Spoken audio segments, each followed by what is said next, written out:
What's going on? Welcome to Something to Say. Most people who start a nonprofit think running one is just about programs and fundraising. But the truth is, your board and your team are what makes everything else possible. Strong governance and thoughtful HR aren't boring back office stuff. They're the foundation that keeps your mission steady, your staff supported, and your organization moving forward. Welcome to episode 10 of Wednesday Wisdom with yours truly, Mazi Mutafa, uh, and our continuing exploration of the administrative burden. I should say that this series of talks was inspired by a conversation with multiple people, particularly artists who I knew who want to start or have considered starting nonprofits, and all of them said the administrative burden is the thing that's keeping them from getting started. I'm your host, and I'm here to discuss with you over the next 30 to 40 minutes lessons I've learned over the last 23 years building Words Beats in Life, talking about my own journey supporting board governance, hiring staff and contractors, and retaining the right people. Let's also talk about creating policies that protect everyone involved. If you've ever wondered how to find the right board member, how to write a job description that affects your ability to attract the talent that you really need, or how to set up an onboarding or personnel policies and procedures that actually work, this episode's for you.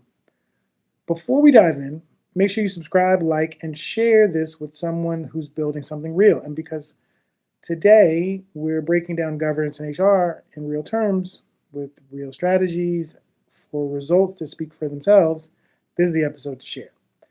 Let's begin with a quick recap of the last 4 episodes exploring the administrative burden, all of which I would encourage you to go watch yourself in this administrative burden series. Feel free to drop comments or questions or anything else that you want in the comment section before you share this with folks in your network. The first episode in the administrative burden series focused on the formation and legal compliance, literally how to create a business, a nonprofit in particular. Then we talked about ongoing reporting and filing as the second administrative burden. The fourth was financial management and oversight. The third, sorry. The fourth was fundraising and donor relations. So now this 5th episode is focused on governance and human resources. So what is governance and human resources? So governance is the leadership of your nonprofit. Even though I am the founder of Words Beats in Life, I am not the leader. I'm the executive director and founder, but the governance is done by our board of directors, which are effectively my bosses. I currently have 18 bosses who meet as a whole quarterly, and then have breakout committee meetings quarterly, and then have an executive board meeting quarterly. And we designed that process, 1, to make meeting happen regularly, 2, to not make it feel so burdensome. When we first started Words Beats in Life, the board met every single month, which was a lot. And one of the things that came out of that was realizing that we didn't have a lot of things for them to talk about every single month, but we still had that culture in place because it was the way we worked to try to keep them connected. We're going to talk about how that evolved over time. One of the most important things for you to think about as a leader of a nonprofit is what having the right board members would do for you. Now, the overwhelming majority of the people that I know who run nonprofits commiserate most often about the idea that their board of directors is responsible for raising money. And they are. But it's also the case that most of us recruit people who don't have any experience raising money. So then the question becomes, why did the people who decided to join your board, why did they join it? Did they join because they said, I want to roll up my sleeves and learn how to raise money even though I've never done it before? Some people do that. The overwhelming majority don't. I would definitely encourage you to go back and watch the first couple of episodes of this series, where I spent a lot of time talking about the life cycle of a board of directors. But here, I just want to kind of sum all that up to say the right people for your board depends on where you are. If you're starting a founding board, looks really different than an established board. A founding board is going to do a lot more sweat equity than they are fundraising. And part of that is because you, when you first get started, have less programming for them to be able to raise money to support You also have fewer relationships as a brand new business. And so being clear about what your board is not going to do at the beginning. And I share this because when I first started Words Beats in Life, um, I remember how miserable our board meetings were because it was so much about dealing with money and debt and the need for board members to help and them not having the skills to do that. Like literally, I was drowning and I saw people on a boat uh, outside of my organization who I wanted to jump in and help me swim, and they didn't know how to swim. They were on a boat for a reason. There was a reason why they weren't in the water. And so recognizing that the people that are going to be attracted to support your work in the beginning are just different than what you need once you're more established. And you have to be okay with that.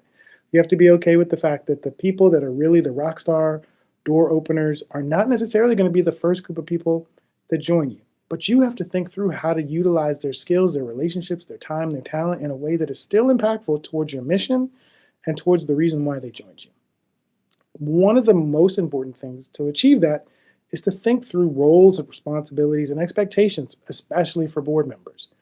Very early on, I was fortunate enough to have a board member letter of agreement, which detailed things like fundraising, which detailed committee involvement, frequency of meeting, the give or get, and asking people to be advocates for our work in their communities and in their networks.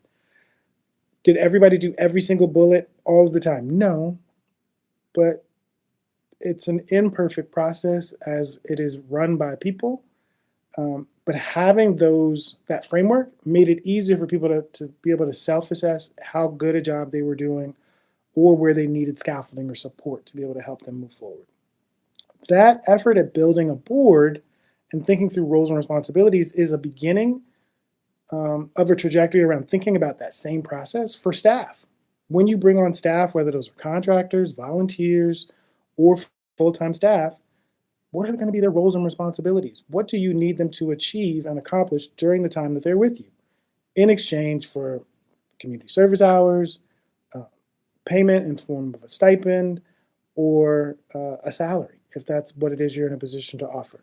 So thinking through what are the roles and responsibilities that you need at the very beginning. I would say in the very beginning, the three most important things you're going to need is an executive who has a vision and an ability to leverage relationships to be able to advance your mission. You're going to need someone who's focused on money. Oftentimes, that is also the executive. But in a best case scenario, it might be a contracted bookkeeper to make sure that you are appropriately managing the resources you're able to secure once you started securing resources. And third, you need someone to support marketing. Now, when you first start, it is most likely that all three of those things will be the executive. But your job is to build out those responsibilities, to be tracking how it is you're doing that work over time, so that as you have more resources, you can bring people on to take on those responsibilities. You are working to build towards a set of ideas as opposed to necessarily starting in your most ideal situation. And I make that distinction because I know a lot of people who never get started because they think that they need those things to be done by other people from the very beginning. And yes, that would be ideal. If you have access to resources, a contract, a grant, a sponsor that can help facilitate that, more power to you. But the overwhelming majority of people who start nonprofits have none of those things. I was very fortunate. I had three other co-founders when starting Words Beats in Life, and those folks helped me think through ideas, write up plans and strategies, including a business plan, a marketing plan, a development plan, all before we started. And then when it was time to start, all of them graduated from college, and I was left to do the work alone. Fortunately, very early on, because the idea was big enough and appealing enough, other people came on board as volunteers, as contractors, and then eventually as staff. So thinking through the life cycle of your staffing plan is also one of your responsibilities. Human resources and team development become especially critical if you're the founder of a thing, because being able to bring people in is one thing. Managing conflict or in the worst case, being a part of conflict is a part of working with other people and a lack of maturity on the part of leadership. I can speak for myself and say I've been a part of conflicts in my work. I have been a witness to conflicts in my work. I've worked to mediate conflicts in my work. Today, I am much more at peace with the challenges that come with doing work with other human beings on ideas, sometimes that are theirs and sometimes that are not. Especially working in an art space, working to try to create room for people to be able to contribute, to feel like their ideas are actually represented and their priorities and concerns are heard and worked into the process. This is, in some ways, the biggest value of onboarding, helping someone understand the culture that you're trying to create, the policies and procedures that should govern the way that they interact with each other, how they deal with conflict from a professional point of view, who it is they report to when there is a challenge um, that is rooted in conflict between multiple staffers or potentially staffers and clients. What is the policy? What is the process? What are the steps that people need to take in order to be able to resolve conflict, or in order to lift up innovation? So it doesn't just have to be a process rooted in responding to trauma. It actually could be a process rooted in responding to opportunities for resilience. In the nonprofit space, it becomes a little bit more difficult because usually nonprofits are more flat than a traditional corporate environment. And we've talked about that in a previous episode, thinking through what kind of a structure you want to have in place that's going to be especially relevant once you hire and onboard people, and then how you keep people. Retaining talent is one of the most important things that you will do as a leader. I have a very weird policy, and to be honest, it's changed a bit since COVID. But for the first 19 years of the existence of Words Beats Life, I had a policy that says you can't work at Words Beats in Life more than 3 years in the administrative function. The artists who've been at Words Beats in Life have been here for much of its history. But I felt like if we pay artists well, they'll be happy, they'll contribute, they'll pass on and hand on traditions and culture.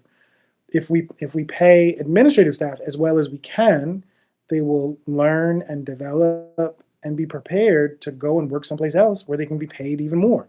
And so I had a policy that said I would encourage people to not stay longer than 3 years because I didn't want to have a negative impact on their lifelong earning potential. Every single nonprofit leader I've ever told that to is like, you're crazy to do that. But for me, the proof is in the pudding. So many of the people who worked for 2 or 3 and sometimes 4 years went on to do other things and stayed in relationship with Words Beats in Life, either as donors, as volunteers, as advocates for our work. And so thinking through what it means to be a space where human beings are developed. Like as an arts organization, we focus primarily on helping young people develop, but my responsibility is actually helping our staff development. Um, Early on, it's important for you to be setting up policies and procedures that protect staff and the organization. That kind of mantra I was just describing, this philosophical approach to staff management and retention, is not a policy. There's no policy that says after 3 years you must leave. But I would tell people that when they first start, that you're really talented. And I'm not in the business of coveting talent. I'm in the business of recruiting, nurturing, and blessing and releasing talent so that it can go out into the world to be able to benefit the larger community. I've always thought about Words Beats in Life as a kind of training ground for folks in the larger field. And to be honest, it's paid off. So I would encourage you to not think about how to keep people forever, but be thinking about how you develop people while they're with you and be prepared to help identify opportunities for them beyond your company. In terms of compliance and organizational culture, ensuring that compliance with employment law and nonprofit standards are in place. Well, what are nonprofit standards, Mazi? Well, the beautiful thing is that all of the legal parts of operating a business are black and white. I would encourage you to have someone on your board who is a lawyer or in nonprofit or for-profit HR, so they can ensure that as you're developing your policies and procedures manuals, and as you implement those things, that they are actually in compliance with current law. There are lots of great reasons to have a lawyer on your board. This is one of them. So in terms of building a healthy culture that supports staff and volunteer well-being, I believe that this is one of the primary responsibilities of the chief executive and the board of directors in terms of ensuring that the chief executive is doing that. Um,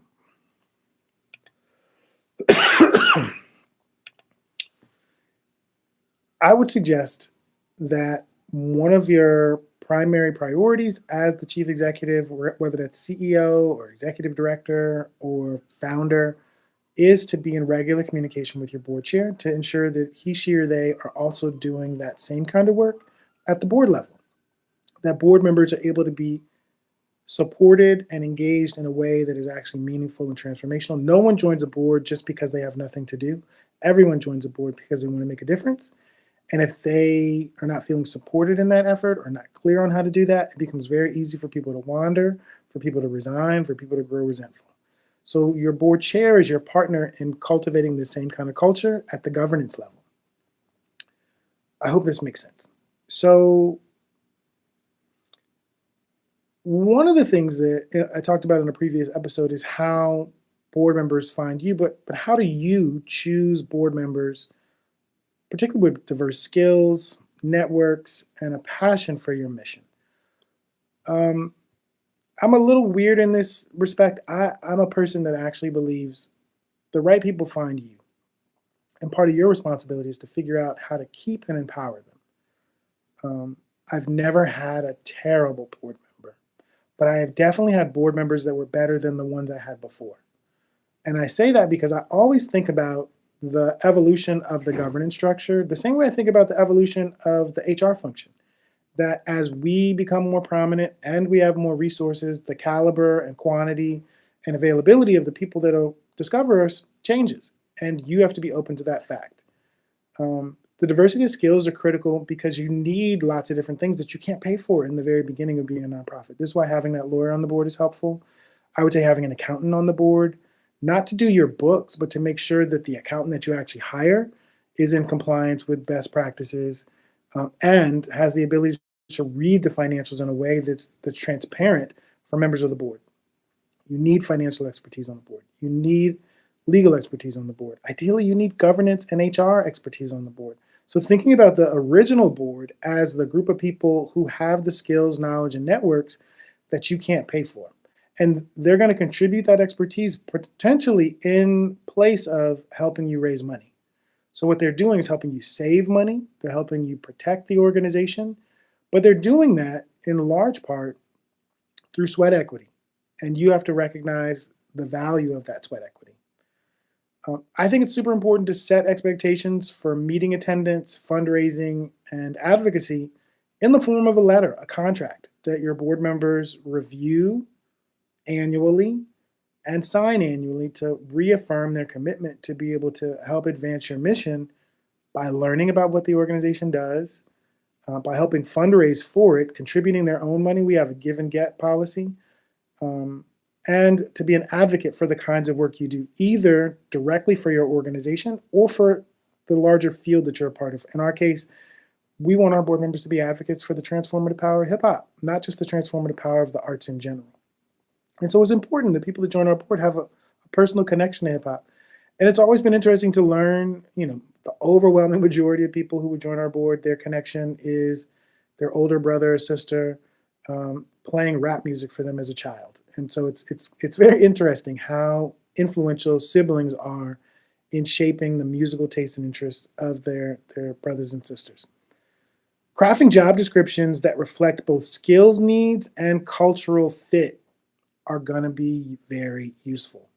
If there's a particular culture you're working to promote in your organization of collaboration, that your position description should reflect that. If you want board members to come on board and be prepared to work in committee structures and regularly check in, to be not necessarily people, but to be collaborative people, you need to make that clear in the description of your organization and of the role that they're going to be playing. The clearer you can be in writing about the idea and the vision that you're working to build, the easier it is for other people to identify with it or to recognize that they're not a good fit. Create an onboarding plan that sets staff up for success, and not just staff, but your board. What does it mean to become a member of your team, a member of your community? depending on your particular identity, you might come out of a rites of passage tradition where people go through a process in order to become recognized as adults uh, within the community that they're a part of. The same thing can be true for the organization that you're building, that you want people to recognize that these are leaders within your community who are playing a governance role or a staff role or a volunteer role, and acknowledging that to the public, that there's a kind of unveiling. I remember I had a very good friend of mine join our staff for a brief period of time. And one of the things she told me when she left was that it bothered her that we never did an announcement about the fact that she was joining our team, that I had only done a personal announcement on my personal Facebook page, that she wanted recognition from the organization. And to be honest, I didn't even know that that mattered until she told me.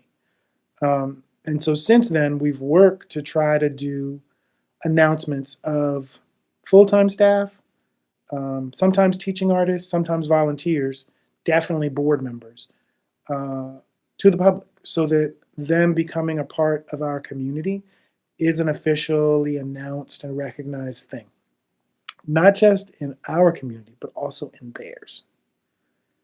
Um, Having an employee handbook that includes anti-discrimination policies and background checks, especially if you're working with young people, a must.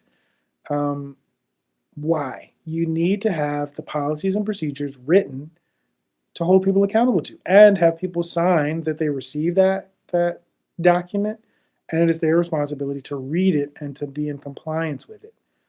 The background checks are critical because if you're working with young people, and even if you're not, the idea that you are being given responsibility where you're entrusted to be a leader or a creator or an innovator um, means that you have to be accountable for protecting the reputation and the responsibilities of the company and community you're now joining.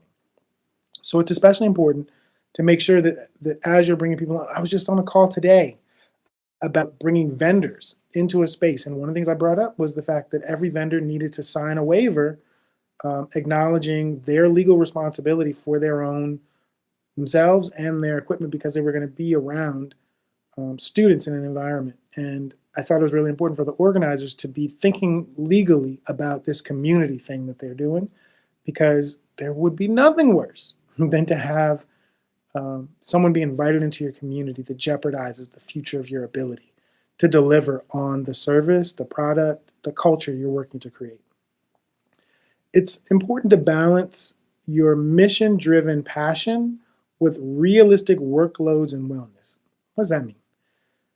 The nonprofit sector is notorious, I think, really for modeling the corporate structure of burning people out, of having people take on more responsibility than they actually are able to accomplish or accommodate in a way that is realistic or promoting their wellness. You, as the chief executive, have to first reflect that. And I'm not arguing for balance. If you are going to be a chief executive, your life and your personal life and your home life will likely be out of balance. And you need to know that that's part of the thing. Like, if you want a more balanced life, you need a regular job. A regular job where you come, clock in at 9 o'clock, clock out at 5 o'clock, and don't think about work until you come back the next day. If you're going to start something, it's going to become a large part of your life. People have for years told me that my own company is my baby, and I've always said no. And I still say no, but I understand why they say that. They say that because no one's going to love it like you. No one's going to love, just like no one's going to love your child as much as you love your child. No one's going to be able to look past the mistakes of your child the same way that you will. The same thing will be true for you as a chief executive. This is where your board comes in, because it's not their baby. They are the community who is a witness to the growth and the struggles and the impact of your child, in big air quotes. And so they're going to be more objective and be able to be a greater resource in the development of the company that you're building. So balancing the mission-driven passion with a realistic workload and the idea of promoting wellness, but also having a timeline in mind for how long it's actually going to take for you to do the things that you want to do. One of the hardest things for me to break myself of was thinking about this work like I did as an undergraduate student leader, where everything's got to get done this year. It's really not until maybe year 15 or 16 where I start saying, well, maybe we don't do that this year. Maybe we do it smaller this year instead of needing to always be growing. Recognizing the need for our budget to be the driver of the vision and not just, making money an afterthought. I know that, and by making money an afterthought, I mean making the money that you need to be able to do the thing an afterthought.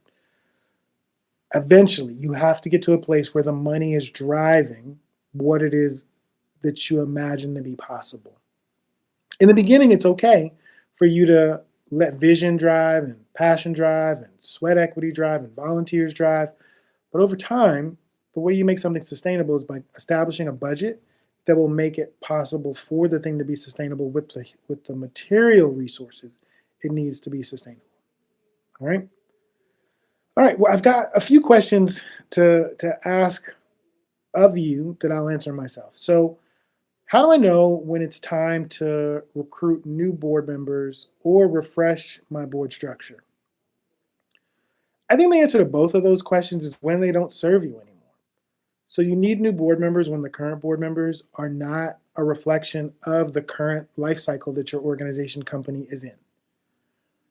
It is very rare that people will be able to be a part of future life cycles of your company in a way that is as meaningful as it was for them to be a part of the one they came in on.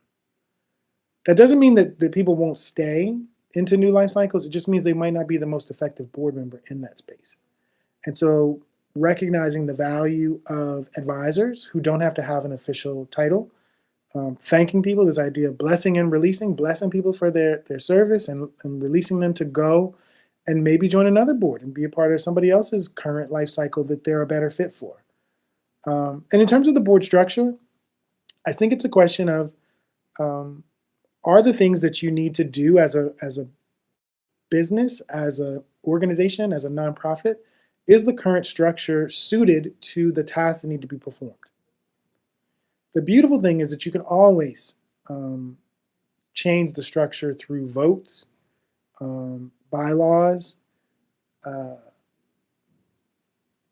and policies and procedures. It's just a matter of needing to be able to articulate the things that you want to change, why you want to change them, and finding out if people can be invested in that change, so much so that they'll vote for it and then they'll work towards it. Here's another question. What are some affordable ways for small nonprofits to offer professional development to staff? Well, I'm a fan of YouTube for identifying content that will actually make a difference. One. Two, depending on where you live, you might have a nonprofit roundtable or an equivalent where someone literally operates an entity to be able to build the capacity of nonprofits within your region or country. Many of those places that might not be available in your city or town create online content that is often just as useful if you're willing to be a self-directed student. If you need to be in community, you can also identify courses offered at your local community college, at your local university, and at capacity building organizations that exist all over the country. Each of these things will be great resources to help, particularly a small nonprofit, develop their staff. Finding ways for people to get plugged in, your local United Way, all of these places that benefit from your success have capacity building trainings specifically with you in mind. So I'd say just look at what is local and then look at what is useful through platforms like YouTube. How do I handle a board member who is not meeting their commitments? So this is a very common challenge. When I first started Words Beats in Life 23 years ago, there was a report that was issued by the Meyer Foundation, which is a foundation based here in Washington, D.C. And the report was called The Courage to Lead. And it was a report that used as its primary source information interviews with executive directors. And one of the questions that they asked those executive directors was, would you ever be an executive director again? And the overwhelming majority said, never, never would I do this again. And the reason why they said never were two reasons. One was the fundraising burden that they described them being responsible for. And the second was engaging with their board of directors.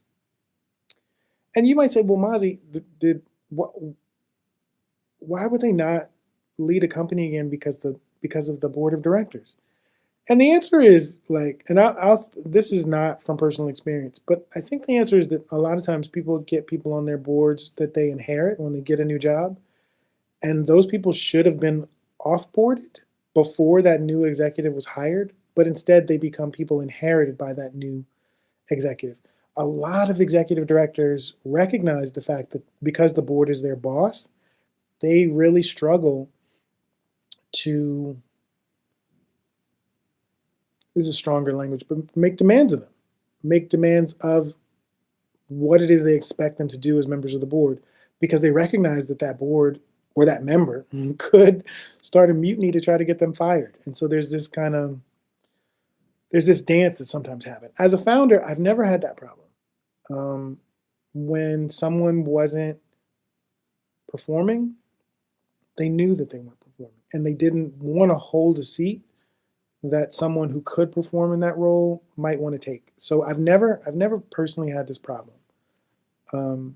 I have, however, had unrealistic expectations of my board, and many years ago, probably more than a decade ago, I had a mass resignation after a board meeting because the board literally told me I made them feel like they were my interns when their position was they were my boss.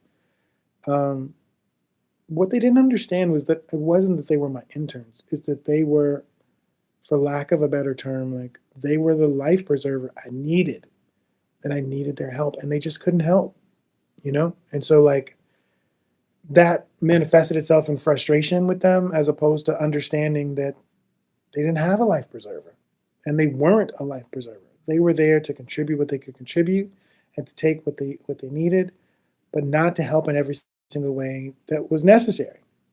And I think it's important for you to know there's going to come a day, regardless of who you recruit to your board, where you're going to be at a meeting and be like, why aren't these people talking about stuff that's actually going to help me? And the answer is because they are not there to provide that help that you need. So your responsibility becomes to listen to what it is that they are able to do and leverage the help they're actually able to offer. Here's another question. What HR policies are must-haves for even the smallest nonprofit? Well, you definitely need a non-discrimination section. You definitely need a sexual harassment section. You definitely need an onboarding and offboarding process. I would definitely encourage you to do things like map out the first month, the first 3 months, the first 6 months, and the first year of someone being with you, whether they're a board member or a staff member, so that there's a real beginnings of a roadmap of what it is they're going to be doing over the time that they're with you. I would also suggest that the policies around compensation need to be clearly spelled out so people understand why people are being paid what they're being paid. So there's never any conflict about, well, how come I've been here longer and this person's making more than me? That if you, for example, place more value on a degree or previous work experience, or if there's a priority for you to hire people across ability status, identity, etc., to be able to spell that out, that that is a priority and why, and what benefit you believe that that makes or contributes to the work that you're doing. Being able to spell out as much as possible to make clear what your priorities are as a company and how it is that people's value is recognized, celebrated, and advanced. Last question is, how do I retain great staff when I can't pay them as much as the private sector? This is a great question. I got to tell you, one of the things I continue to be surprised by, or not surprised, but one of the things I continue to be inspired by is how many people are willing to give the very best they have for things that matter to them. This is part of the reason why earlier I talked about the whole 3 years, because it's there's a temptation to take that for granted, or in some cases to take advantage of people's kindness and love for your mission to the point that they don't even prioritize themselves. You have to prioritize the people that are on your team. That is one of your like sacred responsibilities as a leader, is to care for the people that make the sacrifices for the work, whether that is monetary sacrifice or time sacrifice or idea sacrifice. They're contributing to a thing that is bigger than themselves, and your responsibility is to recognize that, to honor that, to be invested in making sure that so long as they're with you, they know that you are invested in them, not just in their ability to advance the mission or your vision. All right. I hope that this conversation about governance and human resources has been useful. And I say useful mostly because the whole purpose of this series is to inspire people that I know and don't know to start a nonprofit. Start a nonprofit that is going to be useful in the community, in the culture, in the lives of the people that you found it to be a difference maker in. I'm Maji Mutafa. This is Wednesday Wisdom. I'll catch you again next week, hopefully. All right. My goal is to do this every single week and to try to be around 30 to 40 minutes long and to be useful. All right. Peace, y'all.